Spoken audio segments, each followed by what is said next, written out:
Salam sejahtera, terima kasih karena bersama dengan saya di Nazil Immunity Channel.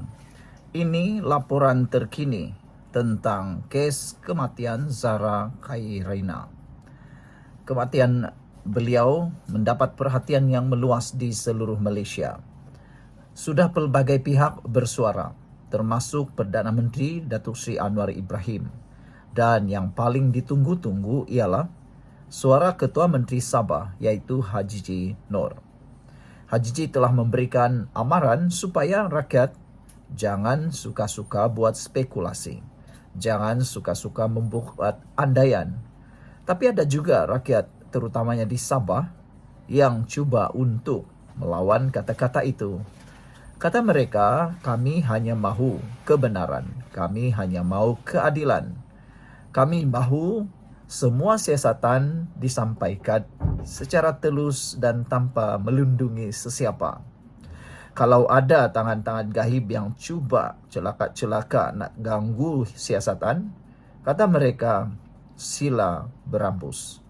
Hari ini kita nak ulas dan sampaikan kepada anda semua apa yang berlaku di bilik bedah ketika bedah siasat terhadap jasad Zara Khairina. Siasatan itu cukup rapi dan apa yang berlaku dalam bilik bedah benar-benar menggemparkan kita semua. Apa yang dilaporkan memang sangatlah telus dan luar biasa. Laporan ini datang daripada pengakuan peguam keluarga Zara Khairina sendiri. Selepas 8 jam di bilik bedah siasatan, ringkasan kepada sesi soal jawab Q&A, soal dan jawab, jawab dan soal dengan peguam keluarga arwah Zara Khairina kini didedahkan. Saudara, sebelum kita teruskan ulasan ini, jangan lupa tinggalkan komen anda dengan tanda pagar solidariti untuk Zara Khairina. Baru-baru ini beberapa orang sudah pun ditahan oleh MC-MC kerana menyebarkan fitnah. Walaupun kita memperjuangkan Zara Khairina, kita harus juga menjaga emosi keluarga arwah Zara Khairina, dan juga jangan sesekali menabur lebih banyak fitnah, api kebencian yang menyebabkan perkara ini makin sukar untuk diselesaikan. Paling celaka sekali ialah ada ahli politik, parti-parti politik mula menunggang isu ini seakan-akan mereka mahu menjadi hero dalam hal ini, tetapi sangatlah ketara. Mereka bukan sebenarnya mahu memperjuangkan keadilan semata-mata, tapi cuba meneguk di air yang keruh. Anda pun tahu siapa mereka. Paling ketara, sekumpulan geng-geng yang dipanggil walaun yang kini menunggang isu itu, cuba kaitkan pula dengan kerajaan. Sehingga rakyat Sabah ada yang marah. Mereka kata, cukup kita berjuang untuk keadilan, jangan campur adukkan dengan politik. Apabila politik masuk dalam isu ini, semuanya akan menjadi kacau bilau. Kita sama-sama berjuang. Kita sama-sama menegakkan keadilan untuk adik Zara Khairina. Dan kita ingin menolak dan mengecam sekeras-keraslah penglibatan mana-mana ahli politik. Kita mahu keputusan yang telus. Ini 13 soal dan jawab yang telah dijawab oleh peguam arwah Zara Khairina. Soalan yang pertama kepada peguam ialah, proses bedah siasat berapa lama? Peguam telah menjawab bahawa proses bedah siasat berjalan dengan sangat lancar dan profesional. Ianya bermula sejak 11 pagi hingga 7 malam. Dan menurut peguam tersebut, semuanya berjalan telus ikut prosedur peguam dalam bilik bersama pakar dan polis. Sebelum kita teruskan ulasan ini, jangan lupa tinggalkan komen anda dengan tanda pagar solidariti untuk Zara. Dan hari ini saya juga ingin perkenalkan kepada anda semua, ini terapi imun Transofactor for Life. Terapi imun yang meningkatkan daya imun badan kita sehingga 400% dan mendidik imun badan kita menjadi bijaksana. Secara umum dan ringkasnya, kita tidak sembuh daripada penyakit. Badan kita jadi lemah dan imun badan kita menjadi bodoh, mengganas dan merosakkan badan kita apabila imun badan kita jadi lemah, apabila imun badan kita jadi bodoh dan tidak mengenal mana satu lawan, mana satu kawan. Tapi terapi imun ini mendidik imun badan kita bukan sekadar menjadi kuat sehingga 400%, tetapi juga mengajar imun badan kita mengenal mana satu lawan, mana satu kawan. Terapi imun ini halal, diperakui oleh dokter-dokter di seluruh dunia, lulus KKM, dan penemuan paling bersejarah di abad ini dalam bidang kedokteran dan perubatan. Cepat dapatkan produk ini melalui nomor telepon saya yang tertera. Kalau Anda sudah lama berdoa untuk kesembuhan, mungkin ini jalan yang Tuhan buka di depan mata Anda malam ini, hari ini.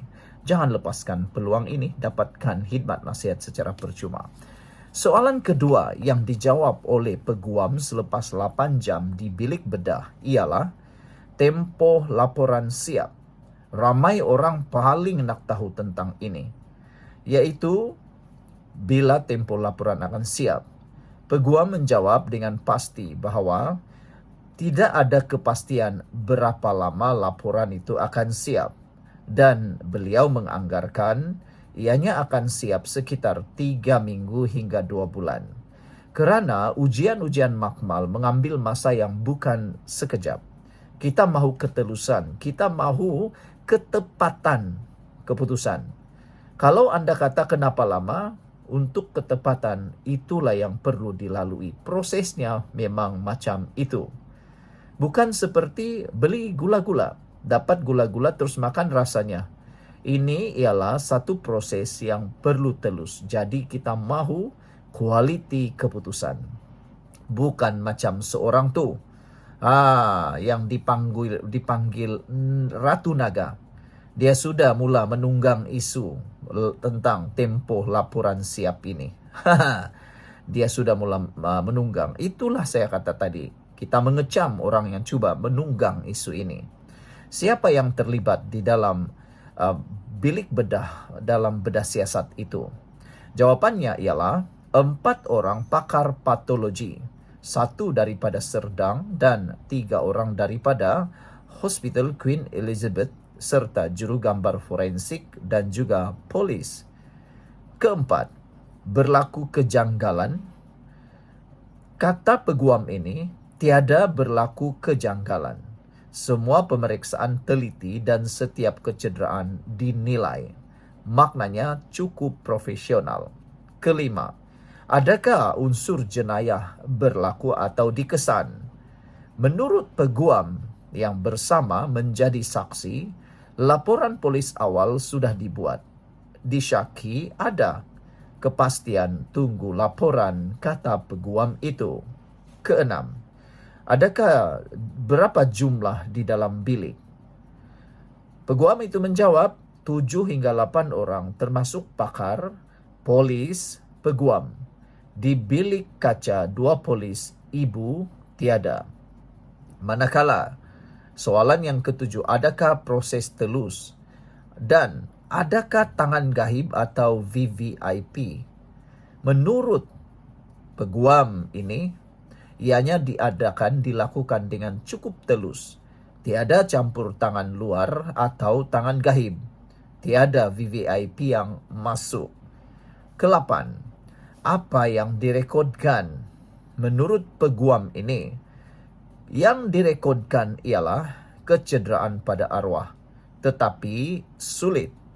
Hanya dibentang di mahkamah jika berlaku inquest.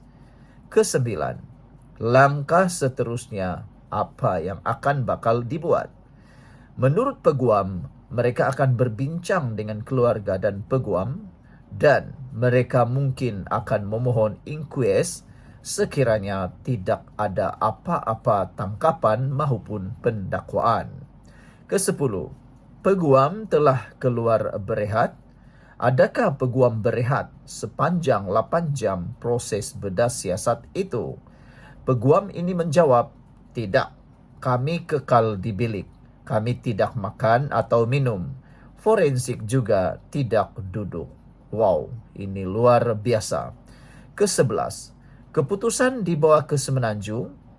Ini juga sedang menular di media sosial. Kononnya keputusan dibawa di Semenanjung.